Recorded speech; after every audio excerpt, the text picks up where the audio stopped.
thanks to you, Jonah, and everyone here for taking the time to educate us, and we look forward to the discussion.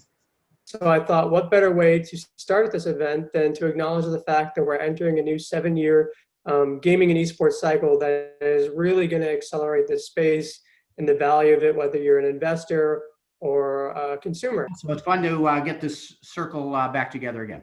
Yes, it is. Wim, it's wonderful to see you. Likewise, Jennifer. Thank you. And you too as well, Charles.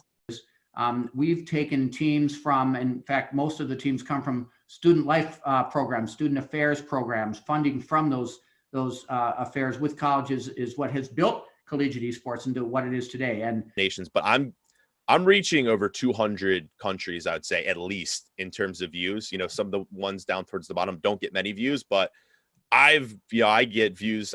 You can look and click to see more there. You can on this slide, but I could, and I'll look at nations I've never even heard of on there. It's really crazy, the reach that people like myself actually have. That Twitch celebrates and acknowledges and elevates esports, collegiate esports programming in such a prominent way is a big part of. That's how we monetize. That's how we elevate the. But two different unique ways that I really have seen gaming and sports drive models and show great potential with different utility outside of gaming. One, the international growth strategy on how interesting it was to grow those markets and attract new fans.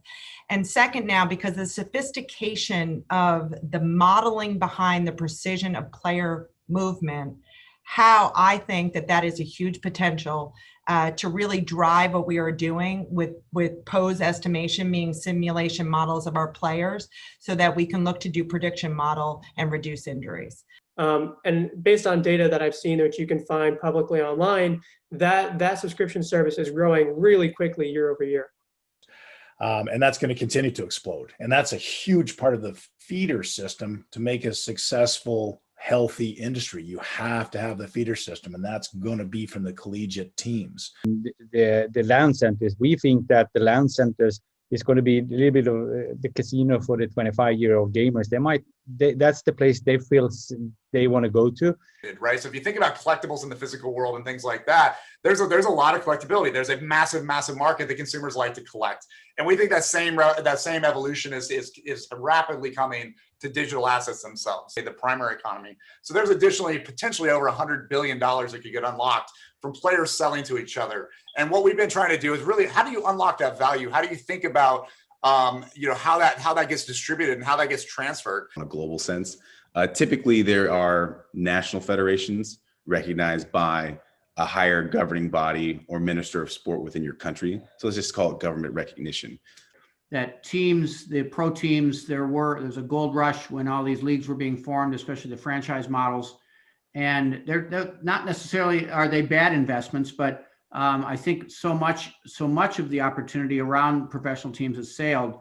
But what is needed in esports, and this is what we embody in the collegiate side, is not just the collegiate side, but is infrastructure. We need to build funnels. Treasure trove of data that could be accessed for advertisers there. And if you are involved in a company that can harness that data and sell it on the market or use it for advertising, there is it's like sort of like untapped oil there on YouTube.